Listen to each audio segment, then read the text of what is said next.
All right. Hello, all, and welcome to week 7 of public speaking.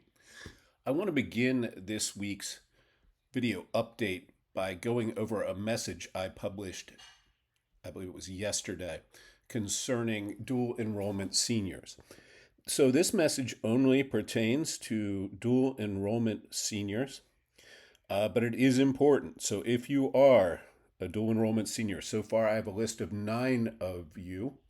If you meet this status, and you have not identified yourself on my previous announcement, I believe it was April 15th, please respond to that message and let me know that you are a senior and a dual enrollment student.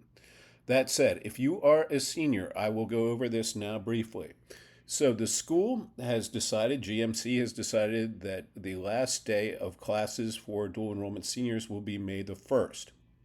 As a result, your grade on May the 1st will be your final course grade. And any assignments that are due after May 1st, which is this Friday, can be marked as excused. As a result, your grade will not decrease after May the 1st. That said, if you watch this and you check your grade and you're not where you want to be, I want to point out that all of the remaining assignments in this course are currently open. So if you'd like to improve your grade, you're welcome to work ahead and complete additional assignments before May 1st. Again, this is if you're not happy with your grade.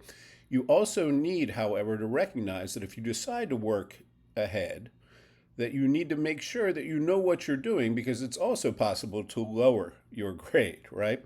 So take a look at your grade if you're a graduating senior, figure out where you're at and make sure you're where you want to be, and then think about whether or not you want to work forward.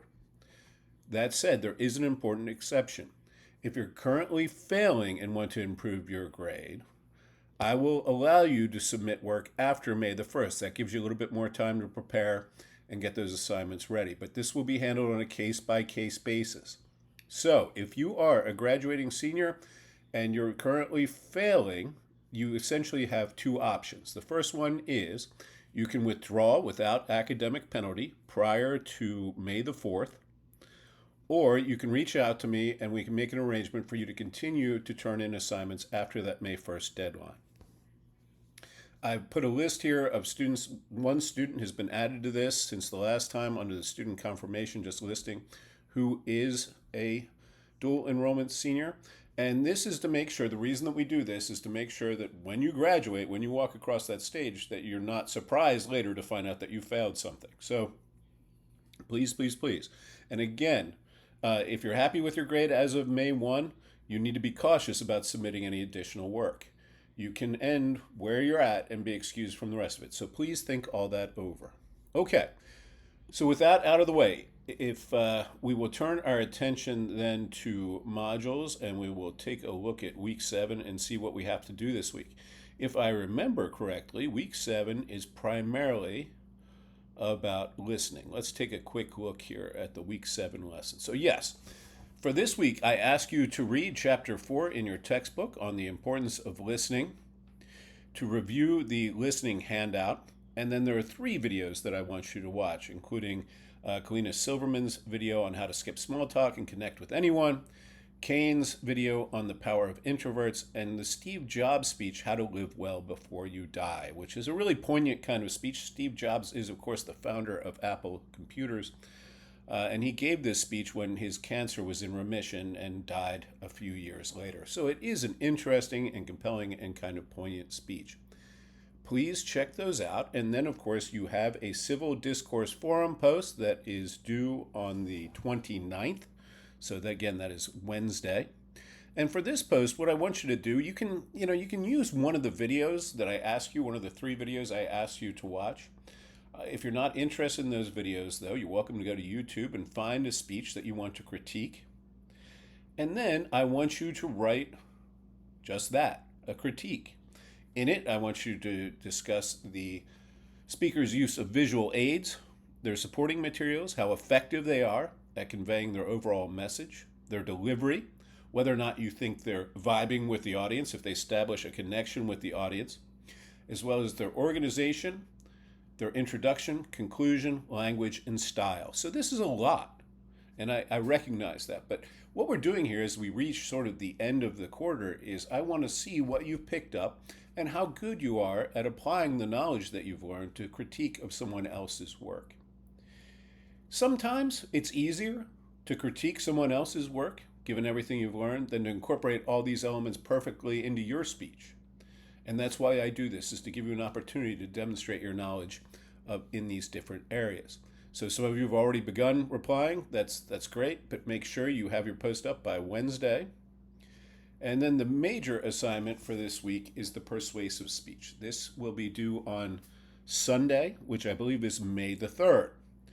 Now, if you're a graduating senior and you're happy with your grade, you will be excused from this. You do not have to complete this project. Everyone else, however, needs to complete a persuasive speech. This is one of the major assignments. It is worth 20% of your overall grade. It should be 5 to 8 minutes in length, and you need 5 audience members. Now, I understand that a number of you find the audience component arduous. That said, it is very important to me that you have an audience. You are welcome to give the speech without any audience at all, but for each person you're missing, there is a 5% penalty, and that will not be waived because I want you to experience the feedback of having a live audience. Again, they have to be live audience members. This can't be done via Zoom. If you're looking for people, I recommend you speak to your classmates, your teachers, your family, your friends, your neighbors, your coworkers, if I haven't said them already, right? There are a lot of places where you can find 5 people. I find that many people are perfectly willing to give up 5 minutes of their lives to listen to a speech to help somebody out. Even if they don't know you, sometimes people will do this for you. So please, please, please make sure that you have your audience members. Again, I'd like to be able to see you during the speech. So if you need to show me your audience and then train the camera on you while you give the speech, you could show me the audience one more time when you conclude your speech, and that will work just fine. You don't have to try to fit everybody into the frame the entire time. So as always, I will ask you to upload this speech to YouTube and then paste the link as your submission, and that is due Sunday evening. So please take some time with this. Again, this is an important assignment, and I look forward to viewing your speeches. I understand I covered a lot this week, particularly for those of you who are dual enrollment seniors. If you have any questions, please feel free to reach out. I am always just an email away, and I try and respond to all emails within 24 hours. Thank you for watching my video, and I look forward to seeing your speeches.